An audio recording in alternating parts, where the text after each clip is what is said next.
Okay, so this talk will be held by Simone Deponti, which is an open source enthusiast and has accumulated a great experience in web development. And this talk is the integrator guide to duct-taping. Okay, thank you very much. So,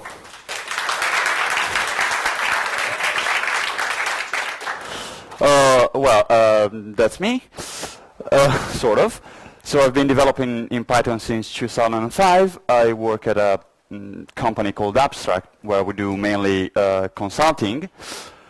And that's how I actually accumulated some experience doing integration work. And I might be slightly paranoid about security in clean code, which is something I actually realized yesterday evening while reviewing the slides. So what's in this talk? In this talk, I will give you a high-level overview of all the problems you might be facing when doing, well, integration. And I won't be using a lot of code examples because, you know, integration problems can be actually quite complicated and sometimes convoluted. So finding a good code example was somewhat difficult. Okay, so what's exactly duct taping? Duct taping is actually the degenerate form of integration. During development, we actually have to do usually a lot of integration because we generally don't want to, for example, take care ourselves of developing code to solve a particular problem because it's complex, because it's just too long, or probably because you know you can do it in a better way.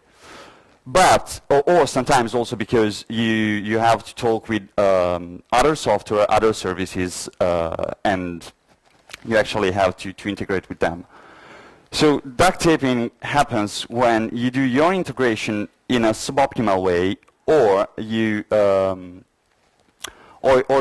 integrating with a suboptimal component.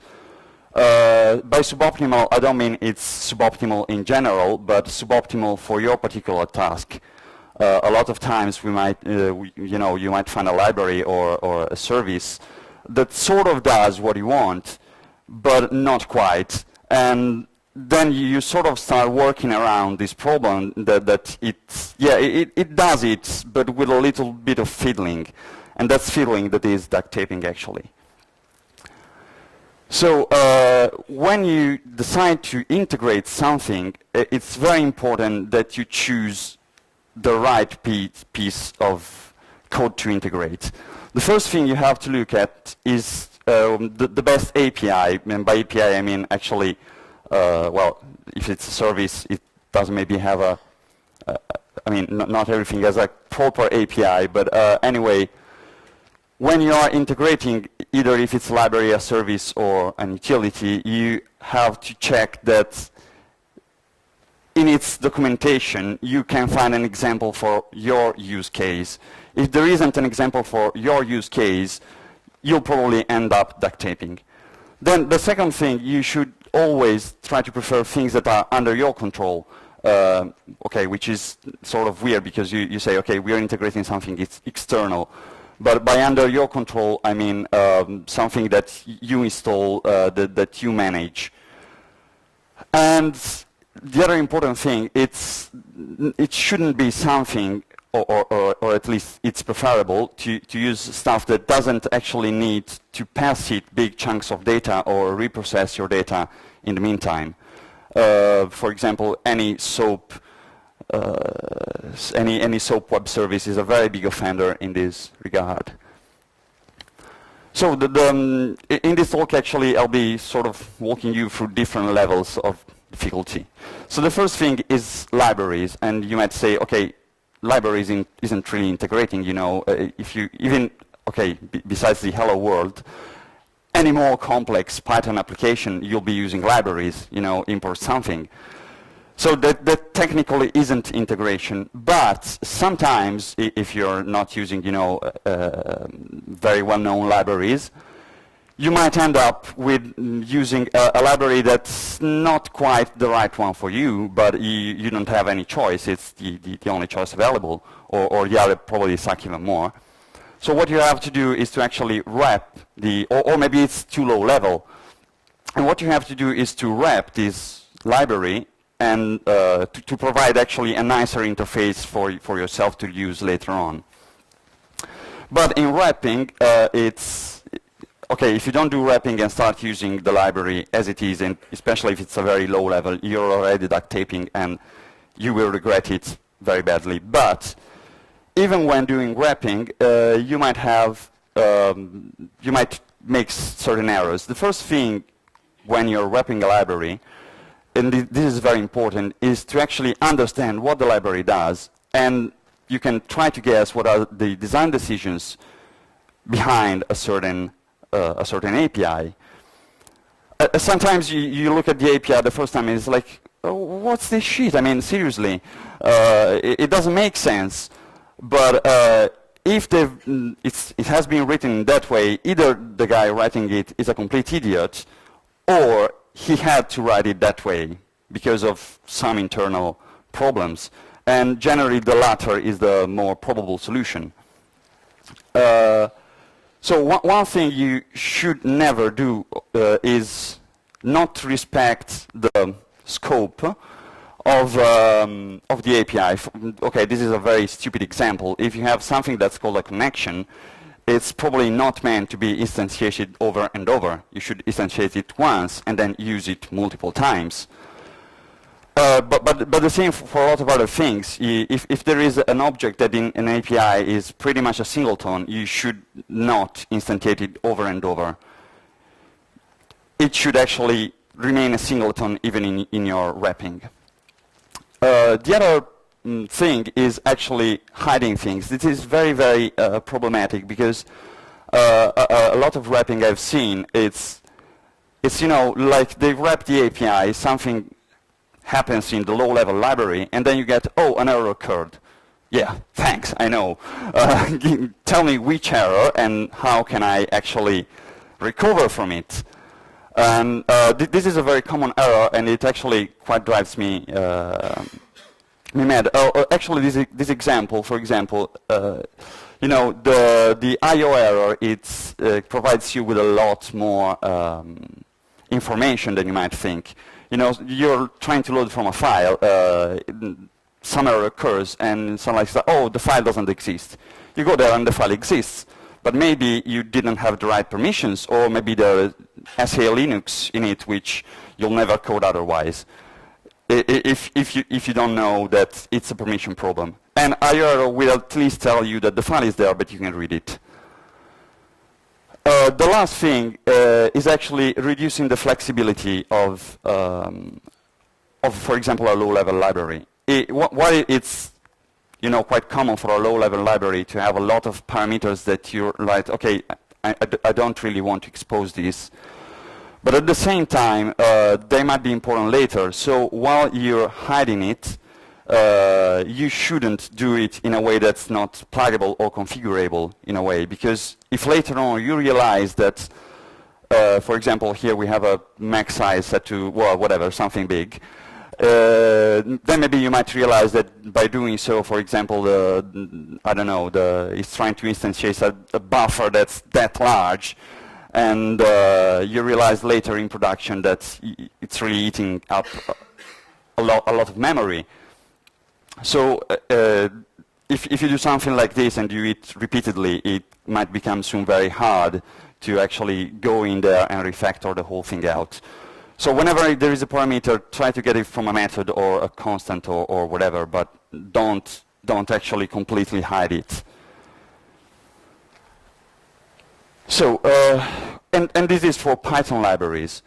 Then sometimes, even if most useful libraries actually, thankfully, have Python wrappers, you might end up having to integrate a library written in another language, usually C or C++. Actually, Python makes this very easy because you can use something like Cython or C-types, or, well, I forgot the others. But it's not actually very hard, especially if you have to do a very basic wrapping.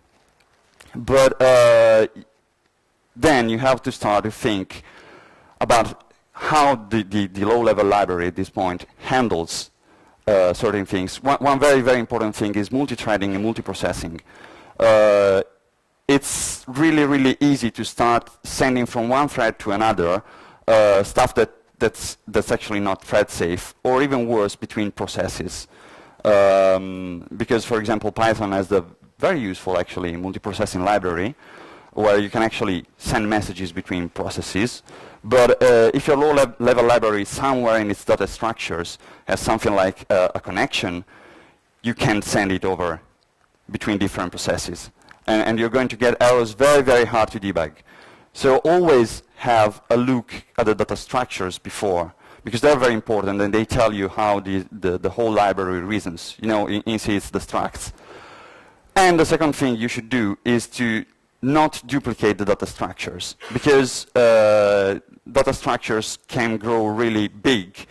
And if you start duplicating them, sooner or later you'll find that your process is taking up 5 gigabytes of memory, and you don't know why. The last thing, very important, is that C and at lower level C++ sometimes don't send up really meaningful errors. I mean, besides the segmentation faults, which you can debug anyway. But having, for example, LXML is it's not very, the Python wrapper lacks a bit in this regard, because sometimes you have a problem, usually with your XML, and it's not a bug in the library, but you end up with a C error somewhere in, I don't know, parse.c, and it's like, oh, an error occurred there. Yeah, okay, but what's the error actually? So you should always be very careful, because actually this is very important later, because when you actually go into productions, this might be the only thing you have. So the next thing is external processes. A lot of times you might end up having small applications like a small binary, and a trivial example is to convert stuff between formats. You know, nobody probably wants to write something to convert, I don't know, docx to a more decent format, but there are a lot of binary tools that do that. So you might say, oh, it's simple, you know, it's Unix. I just pawn a process, I send in the data, and I get the output. And you probably even get a nice documentation. You can say binary ---- help, and you get all the parameters, and you say, oh, it's very simple, it's very simple. But then it's not. Because the first thing is that they're actually black boxes, so you don't know what the hell they're doing. And therefore, they you know, for example, the pattern of execution might not be linear. For example, for a very small file, they might run pretty quickly. Then you just increase the size a bit, and then it takes suddenly 5 minutes because of some different reason. And this is quite a problem, because you're doing it in a synchronous way. So you call the binary and wait until the binary has finished. And the worst thing is that every time they die, you don't know why, unless they've been so helpful to print out some clues. So the problem before that I was saying about the execution time being unpredictable, you might try to solve by going asynchronous. And I mean, it's almost simple. You say, okay, I go asynchronous. I don't care how long it takes. Now, asynchronous is, you know, sort of, I found a solution. But then again, it's a false solution, because you're layering one problem on top of another. Because doing asynchronous stuff is hard to do it right, I mean. And if you say, okay, let's go asynchronous, you have one problem, which is execution time, and on top of it, you're laying another problem, which is doing asynchronous stuff. Thankfully, there are certain framework, for example, Celery, which help you doing this. And if you ever plan to do something asynchronous, please use Celery, use a queue manager. It might seem a bit overkill sometimes, but it actually ain't.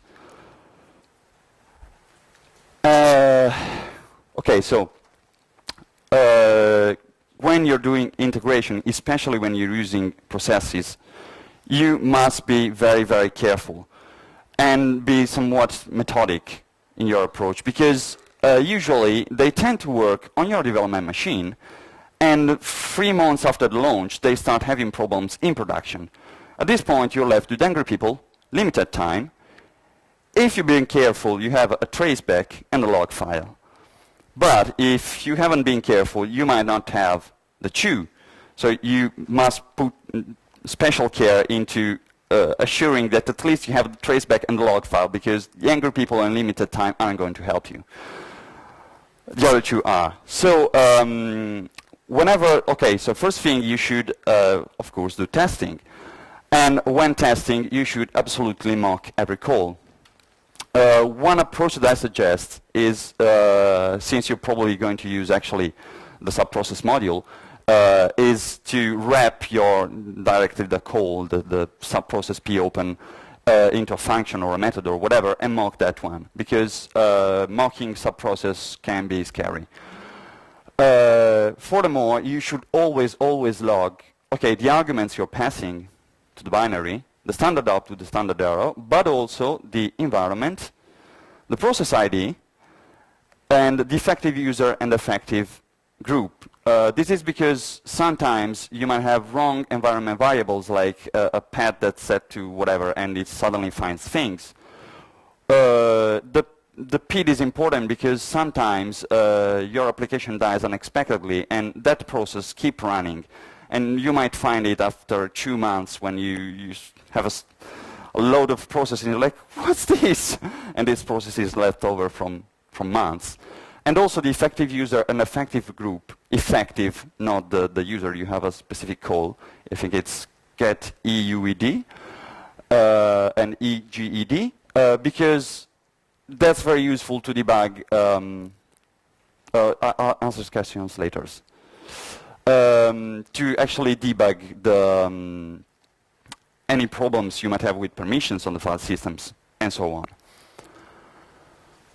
So the other problem with performance, absolutely never pipe stuff, unless you're very sure it's going to be small data. Especially never ever mix piping with multi-threading, because that's going, if you have like you say, I'm going to spawn several threads, and each thread is going to invoke a subprocess, and I've actually worked on a utility that did this. It's going to go very awry soon. Basically, everything would block. You start having one big lock. If you use pipe, also check out buffering, all the buffering options, because they can be very important. And actually, with the wrong bufferings, you can completely lock your application, even if the binary terminated correctly has the answer ready, but it's having problems sending it back to the parent process. Also, on Unix, it uses OS fork. And, well, it's, you know, if any of you had done C programming, it's the good old fork call. And the good old fork call, if you actually look at the man page, has a pretty scary list of things that can go wrong. And you should absolutely take a look there and see that you're not ending up in any of these cases. Then again, Windows does completely different thing, because it has a completely different process model. So everything, if you're doing something that cross-platform, it might work perfectly on Unix and not work at all on Windows, or the other way around, because they have completely different code bases. Then, security concerns. The first thing is that actually invoking an external binary can be as dangerous, if wrongly done, as doing evil of untrusted input. There are very big warning in the standard libraries against shell injection and all the related security problems. But be very careful anyway. Usually you shouldn't use the shell. The second thing is that file descriptors are being inherited by the child process. And so you want to be very, very sure that you're calling exactly whom you think you're calling.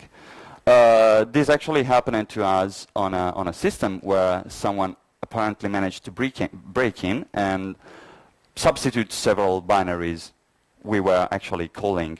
Apparently it didn't quite work because the binary kept crashing, and that's how we realized it. But from then on, we actually keep doing, something like checksums or stuff like that before invoking, because it's very important. You say, okay, someone getting into your system, you think of it as a rare occasion, but actually you have a lot of processes on each server going, and you might not be paying careful attention to each of those. So maybe you have a buggy software somewhere running on that machine, and someone uses that to get in. Anyway, we'll see more on this later.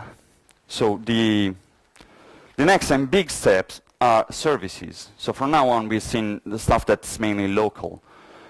Now you actually have someone external to talk to, and here the difficulty starts to raise, because you start to have a lot of dimension of the problem. The first dimension is actually who manages the service. This can make a difference, because if you manage it, you know sort of when you want to take it down, you know when you want to take it up, you can orchestrate things. If you don't, then you have to rely on communication on the person who manages it, which can be a lot more difficult. The second thing, which is sort of related to the first one, is how remote is actually the server's locality. Is very important when you're doing anything that goes over the network. If it's near to you, it goes fast. If it's far away, it goes slow, and half of the time it's going to crash. So this is very important, and it's related because usually if you don't manage it, they're going to put it on the other end of the globe, or worse, migrate it to the other end of the globe in the middle of running without even telling you. The next thing is how integrated is this service with your application. This is especially important when you are doing anything that sends sensible data or has to somehow interact with authentication. Therefore, you have actually to take into account the whole security thing. And if the service is not integrated, for example, through a single sign-on or whatever, it can be really hard to ensure that you're doing the right thing, or actually being secure. The other thing is how asynchronous the service interface is. Well, this is not a big problem because there are workarounds. But still, if you can choose between choose the one that actually is able to call you back, because then you don't have to actually add more complexity by managing stuff in an asynchronous way yourself. In the end, it all comes down to who actually owns the service, if we can put it this way. If you own it, you can do with it whatever you want. If someone else owns it, you have to adapt. And generally, whenever you have to adapt, you have all sorts of constraints, and you might end up writing suboptimal code. Therefore, duct taping. So the most common problems that you have with services, the first one is the network, and pretty much the biggest one. Then every time you send something over the network, you're pretty much sure that at some point during the, when the service, your whole system is running, at some point the network will fail. That's pretty much, and you actually have to be able to work around this problem. Never do something that if the network fails, nothing works, because then you're pretty much saying, okay, my service or my application is going to go down whenever the other service decides to. The other thing is interface changes. If you don't own own it, and it's a custom-made service, like, I don't know, you're doing consulting for a company that has all sorts of backends for doing stuff, and they expose to you an API. Most of the times, it's not the big interface changes, because for those you generally get notified. But it's the small one where when they actually modify it, they think, okay, it's a minor update, we're not changing the interface, but instead they are doing. One example is errors. I had them change, for example, the error would initially return a 500 internal server error when something went wrong on the service. And then suddenly they did an update, and suddenly it was returning 200 OK, and I was actually checking the HTTP return code.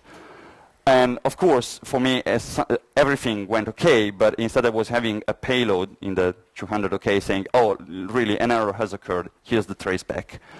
But they did this on production, and of course, everything broke down. Then, of course, you have the limitations of any protocol that's synchronous, which, of course, requires you to wait until you get a response back. And this basically changes your response time to theirs. So basically, it's all the processing you have to do plus their processing. And synchronous protocols, of course, or doing synchronous stuff is much easier. And if you're short on time, you're like, oh, okay, let's just do it synchronous because it's simpler. But be aware that, if you actually have to provide an answer, like say rendering the response of a web page in a limited time, not after several minutes, you have to take into account that if you use a synchronous protocol, it's always the time you take plus the time they take plus any delay that's in the network. And since you can control neither the delay on the network nor how much time the service is taking if it's an external one, it can be a very, very big problem, especially because it might even be very unpredictable. Okay, and the last thing is the lack of integration with the security system of your application, which means that you end up sending over the wire unencrypted and sensible information. So these are quite some big problems. Now, of course, if it's your service, you sort of own it. Most of these problems go away because, for example, the load is pretty much predictable. One thing with services that you don't own is that they might be used by you, but also by other applications. Therefore, if other applications suddenly start to hammer the service, even if you're doing very few requests, you're starting to not get back any response because the service is overloaded. Of course, if it's yours, if it's local, you manage it. You don't allow anyone else to connect, or the load, how many requests actually come in, and therefore you can determine a load pattern and say, okay, I can go with a synchronous protocol because really this service is very quick. Also, the interface doesn't change unless you want it. And more importantly, if you need it to change because suddenly you realize that you have a bug in your integration code that can be solved because the interface was wrong in the first place, you can change it, or at least put a wrapper or whatever. But if it's not your service, you can do that. And this is a very big problem. And actually, this is a problem for which I don't have a solution rather than talk to people. The last thing is that the outages tend to be more rare in the sense that, services have planned outages because you might need to restart, you've made an update, whatever. Sometimes, okay, if you own it, you know when you're going to restart it. If you don't, sometimes there is a lot of miscommunications between those who manage it and you. And therefore, you end up them like restarting a service and not telling you, and your application breaking up, especially if you use persistent connection and stuff like that. And you can actually defer authentication and authorization, so security, through those very basic protocols that always work, and that we'll see later on. Still, even if you own it, there are still certain pitfalls. One that I've seen is that, okay, you have a service, and you say, let's take an example, solar as a search index. And you say, okay, I'm going to run it on the same machine, and I'm going to connect to it through the network. Then suddenly you might be putting some sensible data in your indexes, and you don't realize that even if it's running on, binding on local hosts, therefore only serving internal network requests, anyone that has access or has gained access to that machine can actually read the network. Therefore, if someone is on your system because it has exploited some other weakness, he can read pretty much all the index. And since you might put a lot of sensible things in the index, I don't know, for example, social security numbers, I don't know why you would do that, but I've seen stuff like that. You have a big security problem because someone can steal that data. Furthermore, the trade-off can be more complex because if you own it, you say, okay, I'm going to just put it on the same machine, and it's going to be very local, therefore before, don't use the network, but if you can, use Unix sockets, because Unix sockets have permissions, while the network doesn't. A socket is actually a file, therefore you can put permission on it. On a port, you can't. The second thing is actually that trade-offs can be quite complex because when you're saying, okay, I'm going to have this service and make it local, then you start having resource contention. Again, the example of the solar index. The solar index might want to take up, 1 gigabyte of RAM to actually put all its index in RAM and just run from there and be okay with it. But maybe your application needs 3 gigabytes of RAM and you have only 4, and then suddenly you're running very, very tight. And so, for example, you have the trade-off is complex because then you might think, okay, I'm offloading it to another machine, but then again, you can't really then trust the network. Therefore, you have to put in some sort of authentication protocol in between. So, for all the stuff that actually you don't manage, you have to put an eye on, well, pretty much everything, because I've listed security, stability, performance, and availability. The most important thing is actually, I think, security.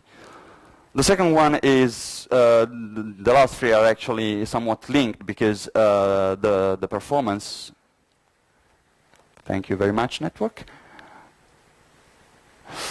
because the performance is actually linked to it affects your stability, because if the server isn't responding, and you're using a synchronous protocol, your own application is also down, and so on.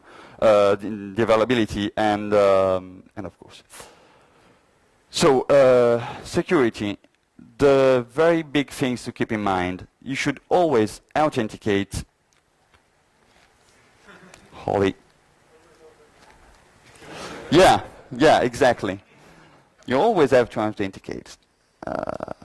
Okay, let's see if it works without the network. Go away. Okay, you should always authenticate everyone, not just, it's very common, you have your application, the user, and an external service, and you're like, well, I just have to authenticate the user. No, that's wrong. You also have to authenticate the service, because someone might be doing a man-in-the-middle attack, and you might not know if it's really the service you trust or someone else which has evil intentions.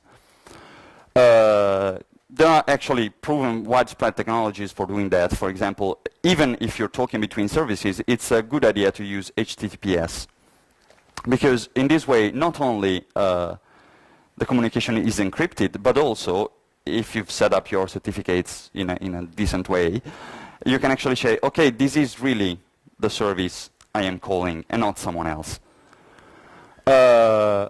Always resist the urge to rely on X, and this is usually something I get a lot from the customers. Oh, but we'll just make a whitelist of IP addresses. We'll just allow connection from these IP addresses and they'll be gone. Or oh, let's put a shared secret, which usually is always secret, and use that. Or yeah, I know we use this protocol. It's not really secure, but who's going to think of it? And this is really, really wrong, because security is really hard to get. There are a lot of protocols exactly for that, and you should use them, and not try to invent your own. Okay, so next thing, single sign-ons.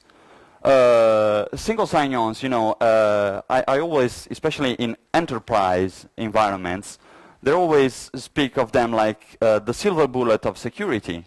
You know, whenever you say, oh, but is this thing secure? Oh, don't worry, we have a single sign-on.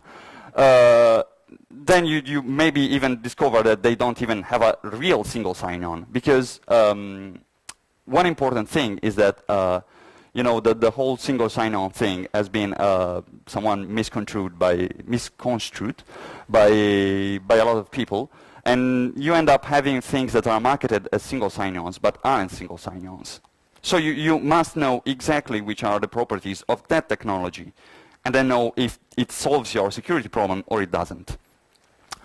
For example, full single sign-ons are Kerberos or Active Directory or whatever other similar protocol, or for example, SAML, of which the open source implementation is Shibboleth. For example, other things like OpenID or LDAP are not single sign-ons. They are consolidated logins. They solve part of the single sign-on problem, but not every part of it. Therefore, they don't actually give you, they don't cover certain areas, and you might leave them uncovered if you don't actually dive into that.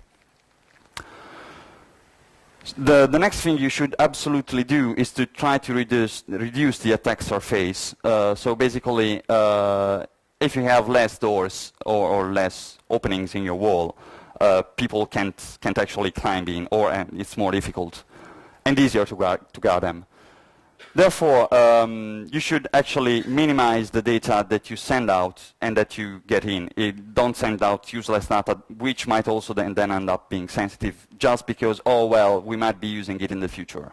It's data, therefore, if in the future you need to send it out, you'll do an update and send it out. But don't send it out just because. Second thing, you should always treat everything that comes from any external service to you as untrusted, even if you've already seen that it's exactly that service that whom I trust, etc., etc. Because sometimes you have things like, I'm not going to validate it because they've already done the validation, and then for some reason their validation breaks up or doesn't really do a very good validation, and their security bug spreads on you. And okay, it's a stupid example, but for example, it's HTML, you know, the script injection, for example. If you are receiving in an HTML blob and you say, oh, well, they're anyway doing the cleanup, but, you know, when cleaning up HTML, there are a lot of difficult corner cases, and a lot of times they're scrubbing or they're anyway sanitizing the HTML inputs in a lot of external things I've seen is done in a very naive way, which covers the base cases, but not the more clever ones. Therefore, if you trust them and they have an incomplete implementation, their own bug also spreads to you. And you should actually be very careful on this. You should actually, if possible, avoid sending around any sensitive data that you might be holding, like, for example, the social security numbers or anything else. And if you actually have to, make sure that you're doing so on a connection that can be eavesdropped, because that's very important. So the main attacks that you might end up facing with a system that integrates a lot of moving components are, well, the usual stuff. The CSRF, the XXX, man-in-the-middle attacks, or any types of injection combined with any of the one above. Because I've seen systems where that actually allowed some minor type of JavaScript injection, and I've seen the developers say to me, oh well, but they just can execute some JavaScript on the client, what's the matter? And I said, well, not really, because we have another part of the system which actually isn't quite protected against CSRF, and therefore you can actually run some JavaScript that posts data over there, and actually have do the injection with an admin, which is still logged in everywhere, and therefore you suddenly have a problem with people that's not really supposed to doing post requests to stuff around. And that's a problem because, for example, you might have certain pieces that you can't quite change that are subject to one of these attacks. Therefore, all the things that you control should absolutely be clean in these respects, because the other parts might not. Okay, so, well, this is pretty much a repeat of before. Availability is affects, of course, your own, and therefore you should try to never actually use a synchronous protocol. Absolutely never. There are certain ways to do it. If you have a protocol where basically the service is, I ask you something and you give me back the response. So the first thing is actually to use a queue manager and doing, you know, the whole thing. Try to do it with a low timeout. If failed, try again, try again, try again. At some point, it probably will come up again and give you an answer. The other thing, if you really don't want to use a queue manager, or you're short on time, or your budgeted hours have gone, you can try to use very, very extensive cache, very, very aggressive caching, which might alleviate, you know, the performance problems, because even if you can contact the service, you still have your own little local cache. The other thing is, if the service is a stock one, like for example Solar or a database or whatever, you can try to all actually these services have some sort of replication mechanism, databases or well, all sort of databases actually. And what you can do is to actually run a mirror locally and use these synchronization protocols to actually have the same data. This is actually an approach you can use a lot, for example, with a database from which you only have to read, or as an example again for Solar searches and so on. So debugging and testing, it's always the same old thing. So you should absolutely log when you're invoking service. Before, log what you're sending in, and just after that, log what's coming out. Just before and just after the call. Don't do any processing in between, because if you do log in there, you can say, okay, I sent this to the service and I got back this. Is this correct? Is this wrong? If it's wrong, it's their problem. If it's correct, it's your problem. If you put your logging up the stack, then you don't know if the problem sits in your code or in their service. So therefore, if you do that, you're able in really 1 minute by grabbing the log, saying, okay, it's your problem, or oh no, okay, it's my problem, I'll fix it. You should create mocks that you can extend, and this is very important, because you might end up with, you know, creating a very quick mock, and then as you go forward, you start seeing corner cases that you have to fit in that mock, and you probably don't want to refactor that. So in your mocks, always try to, you know, be able to accept parameters or stuff like that. And always mock both when stuff goes well and both when stuff fails. Because that's very important. You should always also be able to actually handle errors correctly, not just, you know, when everything goes well, which is actually much more complex, handling the errors correctly. So to summarize up a bit, when you have to integrate, you should always take all this into account and try, you know, to do a quick cost estimation. you should always probably estimate the time it would take for you to actually completely develop everything from scratch, and then you choose the one that's least expensive or has the least problems. When you're integrating, you always, okay, you should do things well, and that's, you know, in every case, but still sometimes I do, and I think others probably do. Sometimes, you know, you're like, oh, okay, well, I'll fix this later, or, oh, well, yeah, I know I should be doing this, but let's do it. Let's do it the wrong way because it's quicker. Never do that when you're integrating stuff, because then when problems happen, you have a very big stack, and finding where the problem sits can be very, very hard. So if you're precise in there, every time a problem happens, you know when, where, and why.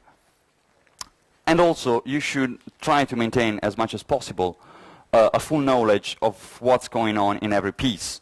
Even if it's a black box, you should at least know pretty much how it behaves. You should never say, okay, I'm sending this data to this service, but I don't really know what happens from then on and what they do, because then you can't estimate how the response time. You can't make any assumptions, basically. So if you know the stack, you can make assumptions, and you can make the right choice.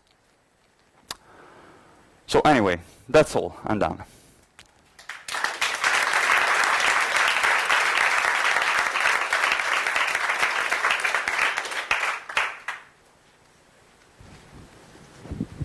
So when you talk about mocking and you talk about working with these different services, it seems like you have a different experience of working with the services than I do. Since I work more in a scientific research environment, some of my protocols are call this machine over here, you eventually get back a response, maybe a couple of times, and then look on the notebook file system to see if I have a response back. And this may say yes, but it still hasn't propagated forward.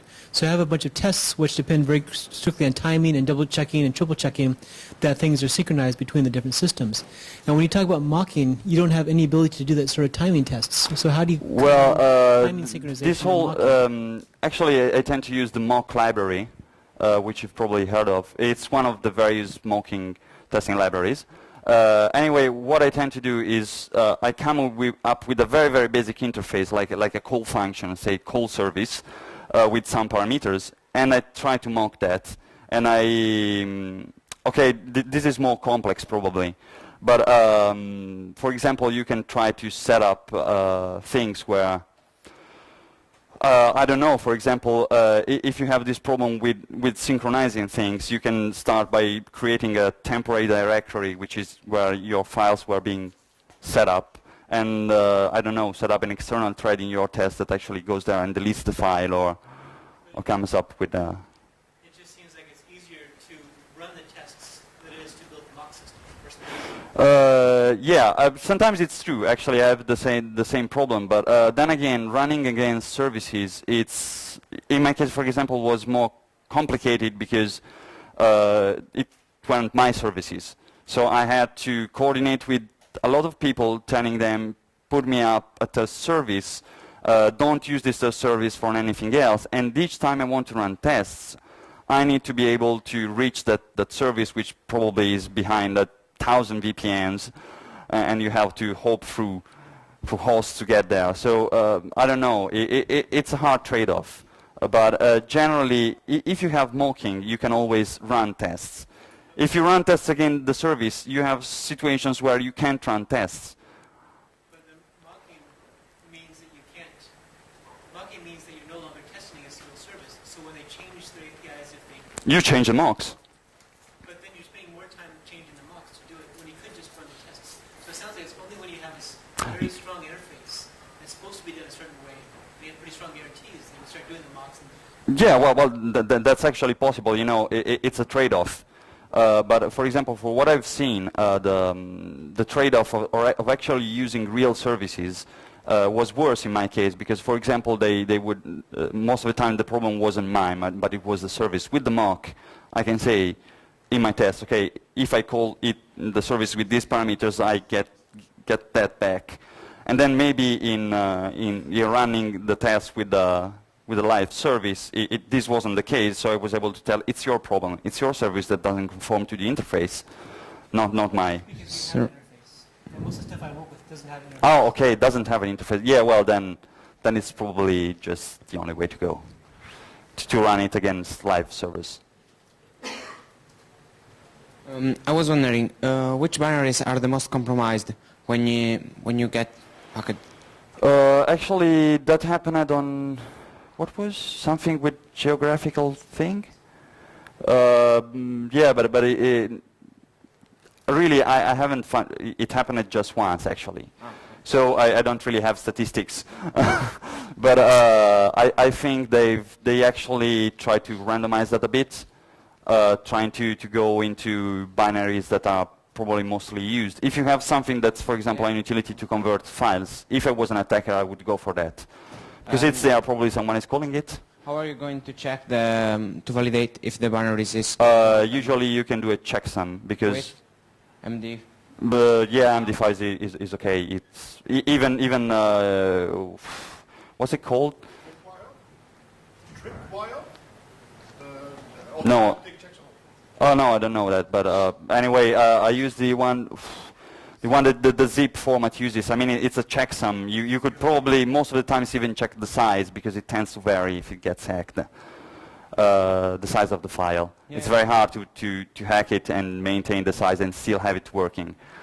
But anyway, any checksum would work because it's very hard to come up with a binary that's hacked, still has the same size, and the checksum is the same, even. Yeah, if you do MD5, it's possible. I think, I don't know, but Well, I'm not aware of this kind of thing, but well,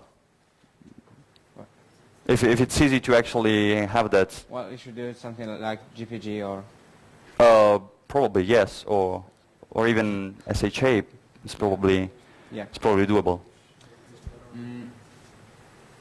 Is there any other question? Yes. Okay.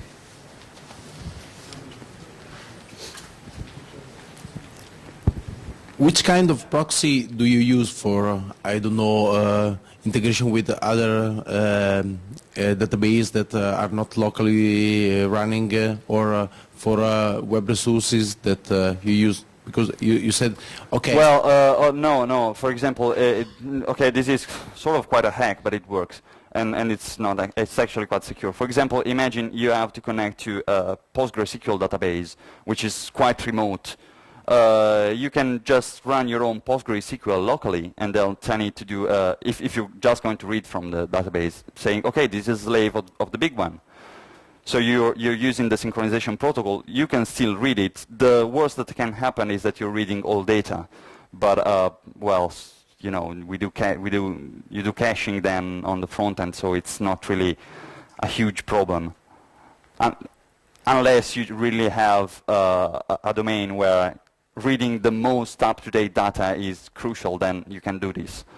And Solar even, it's a good candidate. And this is the only two situations in which I've used this technique.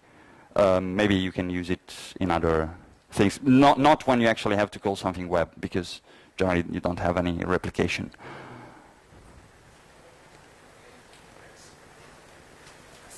We have time for one last question, if there is any. Okay. Okay. Thank you very much.